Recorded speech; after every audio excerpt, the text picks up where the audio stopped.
están? Espero que se encuentren de maravilla. Hoy es viernes 5 de junio y bueno, el día de hoy preparamos un contenido especial para ustedes.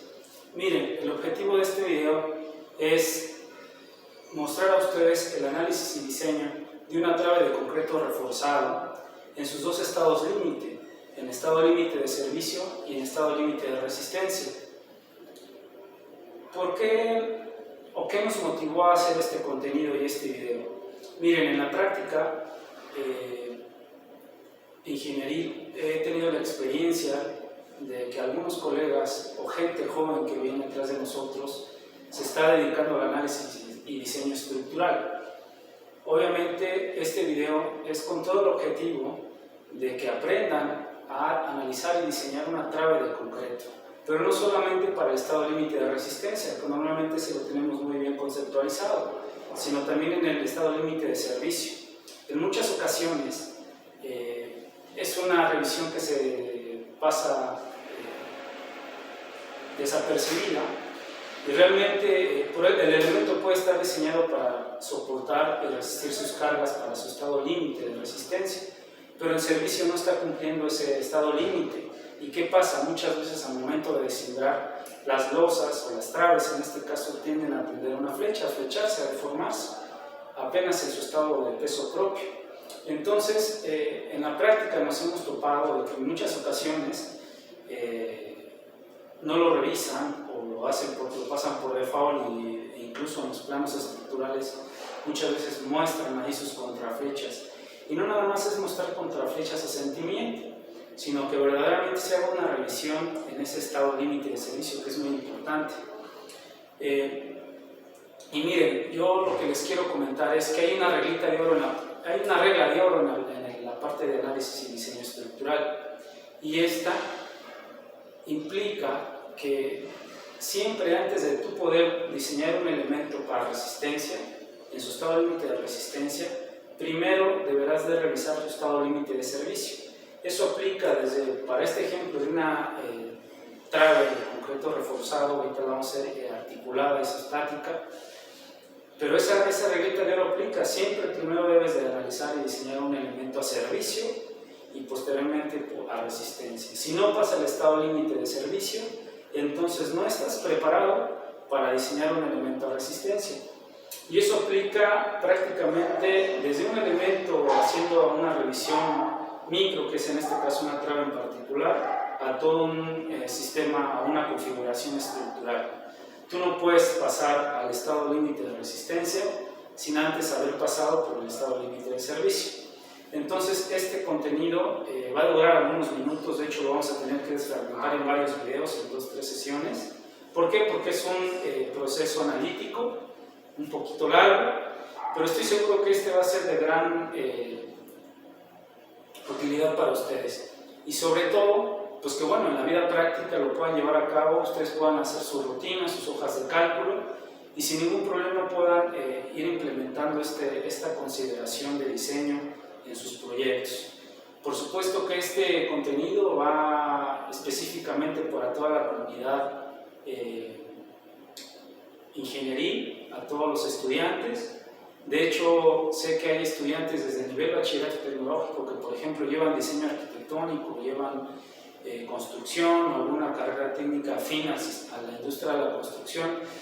Yo recuerdo que desde esa etapa ya les dan materias de análisis estructural, de estática y un poquito de diseño para que vayan incursionando en este campo. Por supuesto, también este va para todos aquellos colegas, estudiantes y egresados que están en el campo profesional y que se quieren inducir en este sector del campo de la ingeniería estructural.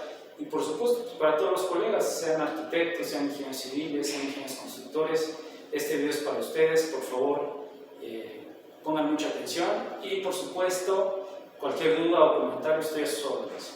Muy bien, centrémonos entonces, compañeros, el siguiente ejemplo. Miren, se trata, y como ustedes lo alcanzan a apreciar en esta imagen, en esta figura, pues es un solo tablero, es un tablero.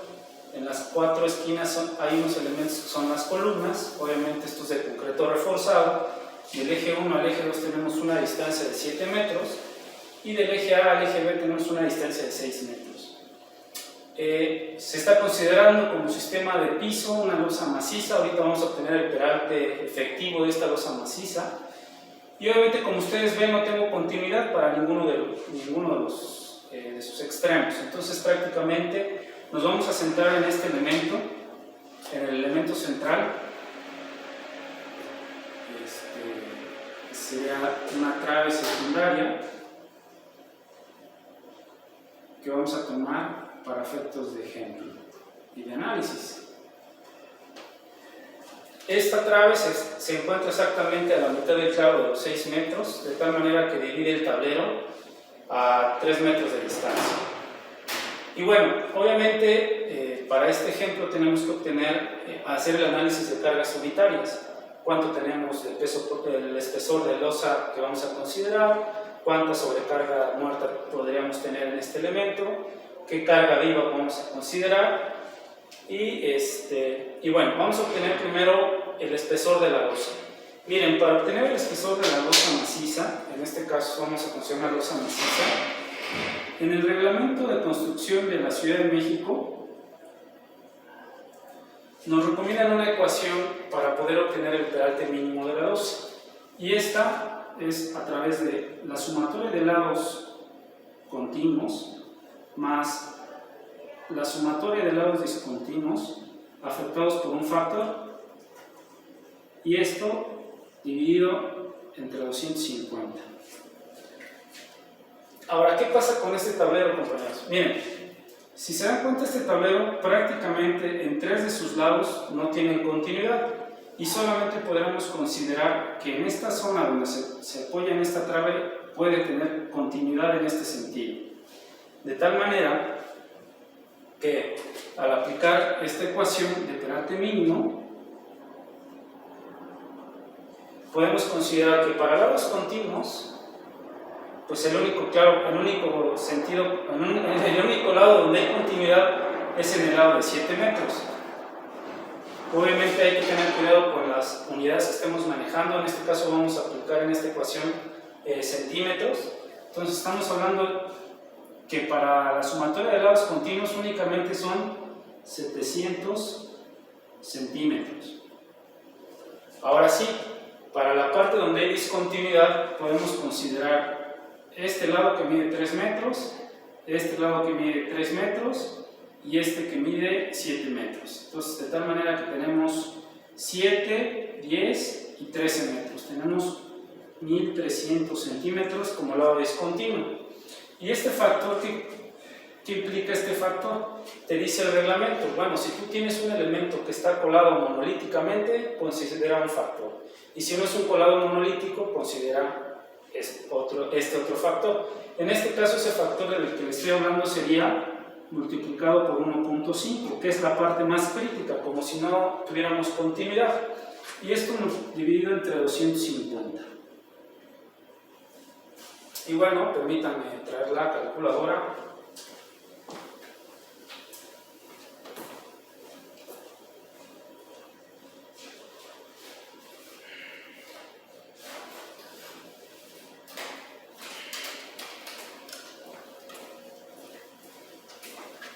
Listo, perdón jóvenes, no estaba preparado. A ver, tenemos 1300 multiplicado por 1.5. Luego más 700 centímetros de los lados continuos, que nada más es un lado, y esto dividido entre 250. Esto nos da un peralte mínimo de 10.6 centímetros. Ahora, ustedes saben que el espesor de una losa se considera como H. Esto está compuesto por el peralte mínimo y le vamos a considerar un recubrimiento. Este recubrimiento le vamos a dar por lo menos 3 centímetros. Entonces quiere decir que el peralte efectivo de 10.6 más 3 centímetros, esto me daría 13.6 centímetros. Por lo tanto, ahorita un espesor teórico, y con el cual vamos a arrancar, va a ser de 14 centímetros, ¿vale?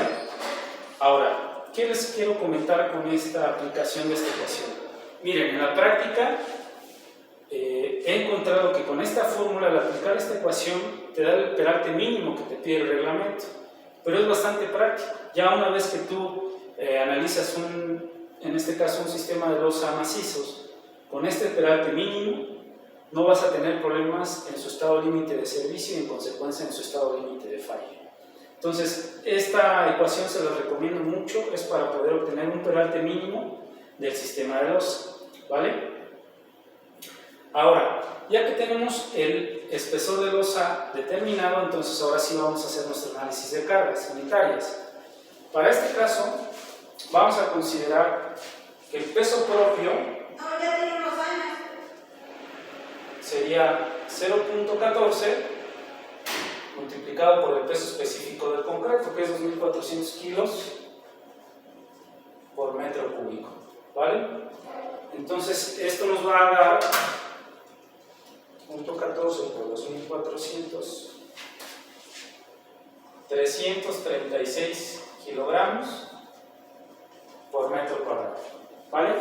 Eso es lo que va a pesar nuestro sistema de piso. Ahora, ¿qué valor de sobrecarga muerta vamos a considerar? Vamos a considerar una sobrecarga muerta de 310 kilos metro cuadrado. Esta sobrecarga muerta ya va implícito lo que es el mortero para pegar el acabado, se está considerando una loseta, podemos estar considerando instalaciones, podemos estar considerando plafón, el adicional por reglamento que marca de 40 kilos por cada metro cuadrado. Entonces, en estos 310 kilos ya está considerando todo lo que es una carga permanente en la estructura. ¿Y qué carga viva vamos a implementar o a considerar? Vamos a considerar una carga viva máxima, una carga viva máxima de 250. Pensemos que es una losa de entrepiso para uso de oficinas, ¿vale? Entonces vamos a considerar 250 kilos metro cuadrado. ¿Esto cuánto me da como sumatoria? Pues son 6, 5, 8, 9, 3, 6, 7, 896 kilogramos por metro cuadrado. Esto ya es como una sobrecarga total, ¿vale? Ahora sí, ya tengo la sobrecarga total que va a estar implícito en mi sistema de entrepiso, incluyendo el peso propio de la losa. Ahora, ¿qué me interesa o qué nos interesa? Por supuesto que lo que nos interesa es saber cuánto va a recibir esta trave secundaria o la que esté en estudio como una carga lineal. En este caso, por eso estoy poniendo este ejercicio, porque en el sentido corto tenemos 3 metros y en el sentido largo tendríamos 7 metros. En el reglamento también nos especifica de la Ciudad de México que el lado corto, si el lado largo es mayor a 2 veces el lado corto, entonces se considera como un elemento trabajando en una dirección. Entonces, hice a propósito, propuse estas medidas para que en este caso cumpliéramos con esa condición y se esté considerando que es un elemento, una losa trabajando en una dirección. Está muy cerradita las distancias, pero ahorita consideramos como buena esa consideración. Entonces, ¿qué carga va a recibir esta trave? Obviamente el ancho tributario, si estamos diciendo que el tablero trabaja en sentido corto, su ancho tributario, aquí tenemos una distancia de 1.5 metros y en la parte superior pues, sigue, ¿no? De aquí a acá tendríamos 1.50 metros, de tal manera que el ancho tributario son 3 metros. Esto para entonces yo saber la carga lineal que le voy a transmitir a este elemento de concreto. Entonces, compañeros, aquí nuestra omega que va a recibir esa trave es de los 896 kilogramos por metro cuadrado multiplicados por su ancho tributario. El ancho tributario son 3 metros. ¿Y esto cuánto nos da? Serían 896 por 3. Sería una carga de 2.688 kilogramos metro. Y bueno, con este ejercicio estamos hasta ahorita obteniendo la carga lineal que va a estar recibiendo por cada metro ese elemento de concreto. Muy bien, compañeros, vamos a continuar con el ejercicio. Entonces, quedamos que tenemos una omega de 2688 kilogramos por metro. Vamos a dibujar el diagrama entonces de nuestra viga secundaria, nuestra trave secundaria. Vamos a considerar la articulada en este caso y vamos a considerar lo que hemos dicho, que tiene una longitud de 7 metros con una carga ya uniformemente distribuida, una omega de 2688 kilogramos metro, ¿vale?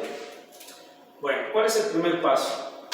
Primero, tenemos que hacer un predimensionamiento de este elemento. Entonces, hacer un predimensionamiento, pero a la vez tenemos que obtener los elementos mecánicos de esta travesita, de esta viga articulada. En este caso, lo que es el diagrama de fuerzas cortantes y el diagrama de momentos, ¿vale?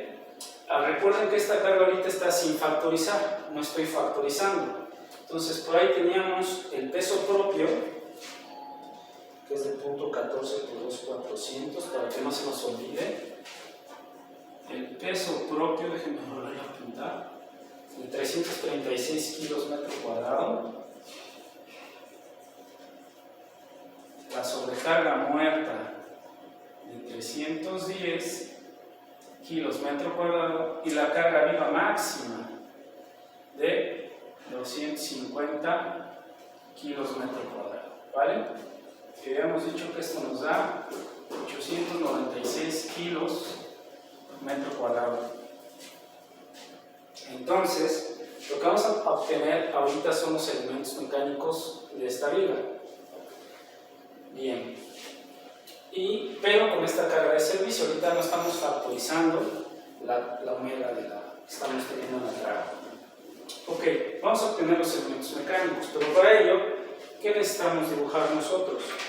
Primero vamos a hacer un diagrama de cuerpo libre de esta viguita.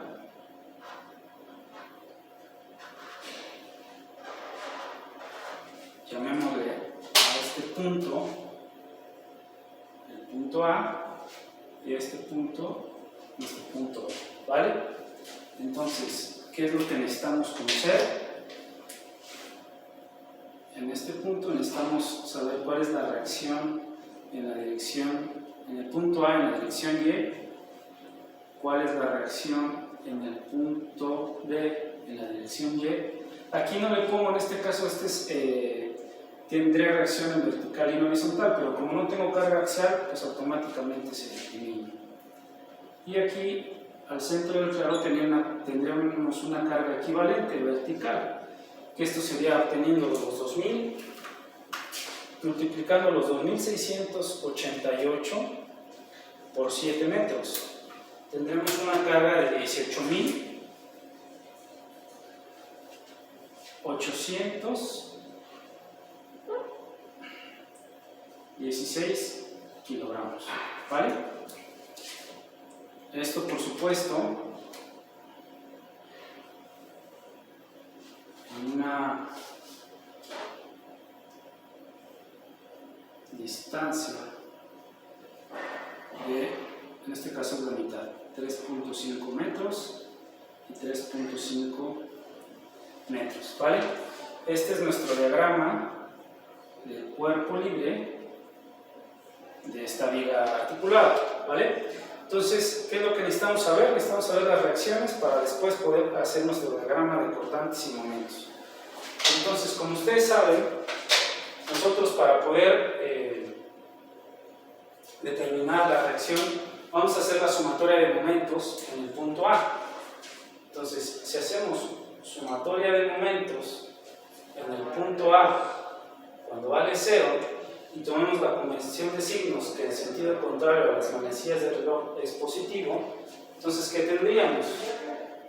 Aquí tendríamos la carga de P equivalente multiplicado por esta distancia de 3.5 metros. Este sería con signo negativo porque va en el sentido de las manecillas del reloj. Y aquí tendríamos esta reacción en BY, que sería positiva más la reacción en BY multiplicado por su brazo de palanca, que en este caso son 7 metros. ¿Vale? Y esto es igual a 0. Entonces vamos a sustituir los valores. En este caso son 18.816 que multiplica a 3.5 más la reacción en BY multiplicada por su brazo de palanca de 7 metros. En este caso vamos a despejar la reacción en BY y esto nos queda que son 18.816 por 3.5 nos da 65.856 y esto dividido entre 7 metros, ¿vale? Por lo tanto, la reacción me da de 9.408 kilogramos. Entonces, aquí ya determinamos que la reacción en BY vale 9.408 kilos, ¿sí? Y ya por una sumatoria de fuerzas en el sentido Y, con nuestra convención de signos de que hacia arriba es positivo, entonces, ¿qué tenemos con respecto a nuestro diagrama de cuerpo libre? La reacción en AY menos mi carga equivalente, que son 18.816, más mi reacción en BY, que es 9.408, ¿vale? Igual con 0. Igual, lo que hago es despejar la reacción en AY, y esto sería igual a 18.816, donde le quito 9.408, y obviamente pues me da lo mismo, 9.408 kilogramos, ¿vale? Entonces ya con esto ya obtuvimos nuestras reacciones, tanto en el punto A como en el punto B. En este caso ustedes dirán, bueno, pues da lo mismo, claro, porque es una viga con carga uniformemente distribuida y está exactamente la carga equivalente al centro del claro, ¿vale? Entonces una vez teniendo ya nuestras reacciones, vamos a proceder a dibujar nuestros diagramas de cortantes y momentos, ¿va? Bueno, ¿esto cómo lo hacemos? Bueno, ustedes saben que si yo parto, este es mi punto A, dijimos, este es nuestro punto D, esta es nuestra línea base de cortante, vamos a manejarlo en kilogramos las unidades. Estoy aquí en el punto A y dice que en mi reacción en A tengo 9.408. Pensemos que aquí son los 9.408 kilogramos, ¿vale? Y luego tengo una carga uniformemente distribuida, que ya sabemos que al multiplicar 2.688 por 7 metros me da los 18.886. Y en este caso, como es para el diagrama de cortantes con una línea inclinada, espero que aquí la hice muy cargada, más o menos es aquí. Entonces a 9.408 yo le quito 18.816 y voy a llegar a menos 9.408. Y ya estando en este punto subo y llego nuevamente a 0. Aquí arrancamos en 0 y llegamos a 0. Y obviamente este se le llama o se le conoce como el punto de inflexión, ¿vale? Que en este caso coincide que esa distancia es a 3.5 metros. ¿Estamos de acuerdo? Y bueno, ya teniendo nuestro diagrama de cortantes, que en este caso, pongamos aquí que este es con positivo y aquí va el signo negativo, ya podemos armar también lo que es nuestro diagrama de momentos.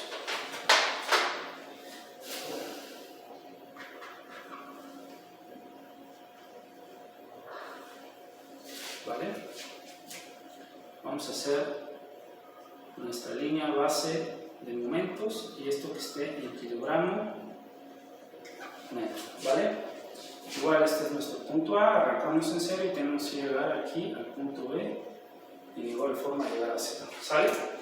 En este caso, el diagrama de momentos, o cómo armo el diagrama de momentos multiplicando el valor de la reacción, en este caso teniendo el área, lo podemos hacer por el método de las áreas directamente.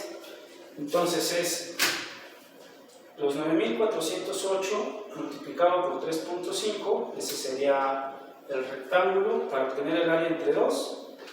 Entonces el momento es de 16.464.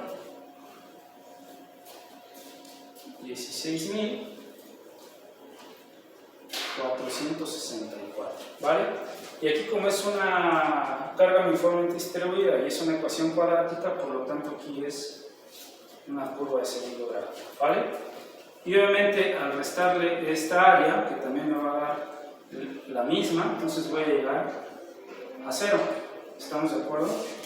Y entonces con esto tenemos nuestro diagrama de momentos, que en este caso, bueno, pues nuestro diagrama de momentos nos da un signo positivo, ¿sale?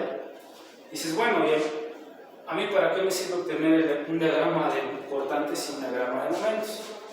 Pues específica, realmente, y como ustedes saben, este diagrama de cortantes, por ejemplo, es el que nos va a servir para determinar si necesitamos estribos o acero adicional, ya que el concreto en sí tiene una resistencia a cortante directo, pero en muchas ocasiones el concreto no es capaz, no va a absorber toda esa fuerza o ese cortante último, entonces ocupa de acero para poder darle más aportación al cortante. Y obviamente el diagrama de momentos nos va a servir para saber el área de acero a flexión, ¿ok? Entonces ahorita estos son los elementos mecánicos en base a las puras cargas. Ahorita no estamos considerando el peso propio, es pura carga de servicio pero sin peso propio, ¿vale? Entonces hasta aquí ahorita lo voy a detener tantito en lo que ustedes apuntan y ahorita seguimos con el ejercicio. Muy bien, compañeros, ya habíamos obtenido los elementos mecánicos sin factorizar las cargas y sin considerar el peso propio del elemento.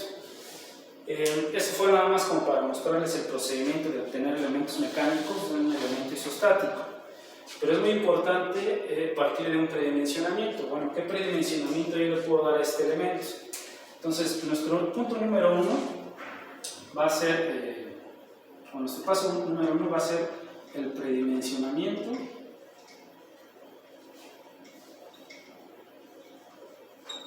de nuestra trave de concreto, ¿vale? Normalmente en la práctica, cuando tú tienes un elemento continuo, aplica muy bien esta relación que eso desde la escuela nos enseñan, que es la relación del claro dividido entre 15.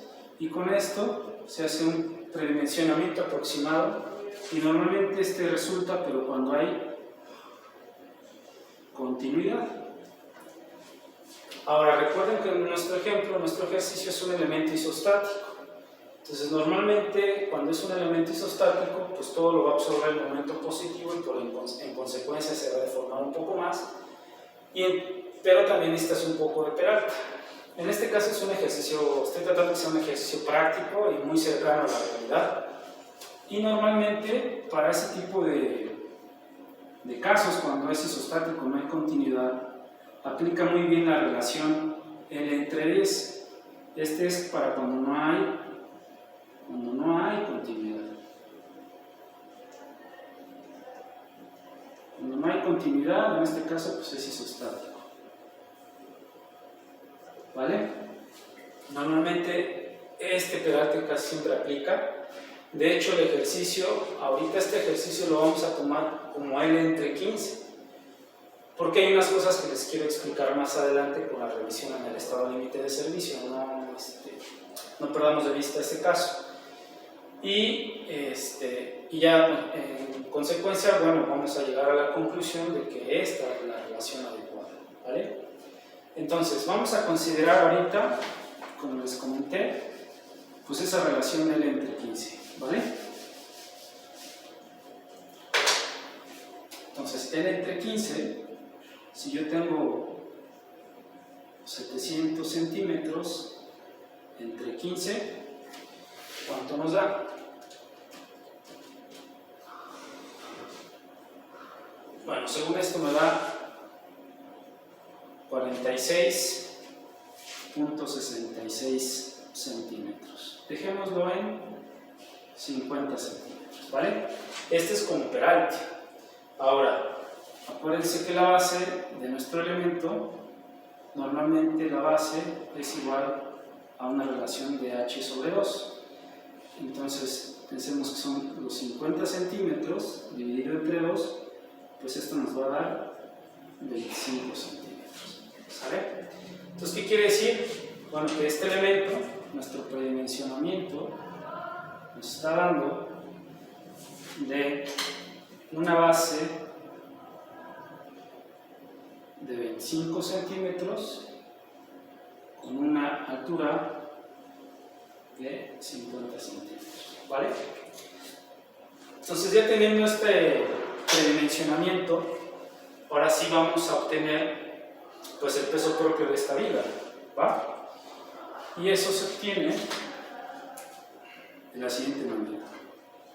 El peso propio de la trave es el área, lo vamos a obtener con el área, que sería 0.25 multiplicado por 0.50, y si queremos obtener el volumen sería por 1 metro de longitud, y esto multiplicado por el peso específico del concreto, que son los 2.400 kilos metro cúbico, ¿va?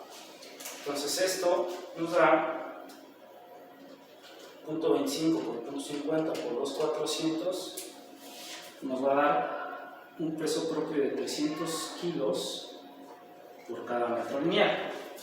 Esto es lo que pesaría este elemento de 25 por 50. Entonces aquí falta considerar el peso propio, que son 300 kilogramos metro, ¿vale? Entonces, más 2.688, esto nos da una carga, total de 2.988 kilos por cada metro, y entonces ahora sí vamos a obtener el cortante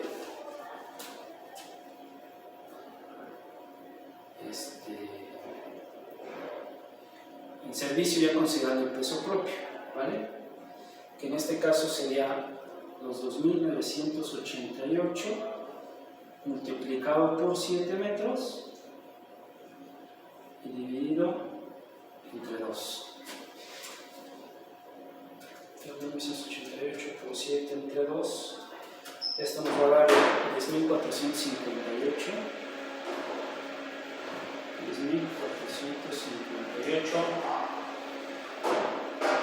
kilogramos, y nuestro momento en servicio es la W, que son los 2.988 por 7 metros al cuadrado, esto dividido entre 8, ¿vale? Son 2.988 por 7 al cuadrado entre 8, y nos da 18.302 kilogramos por cada metro, ¿vale? Entonces, este es el momento por servicio, este es el cortante por servicio y este es el momento por servicio. Recuerden que todavía no factorizamos las cargas, ¿sale? ¿Por qué? Porque primero vamos a revisar el estado límite de servicio.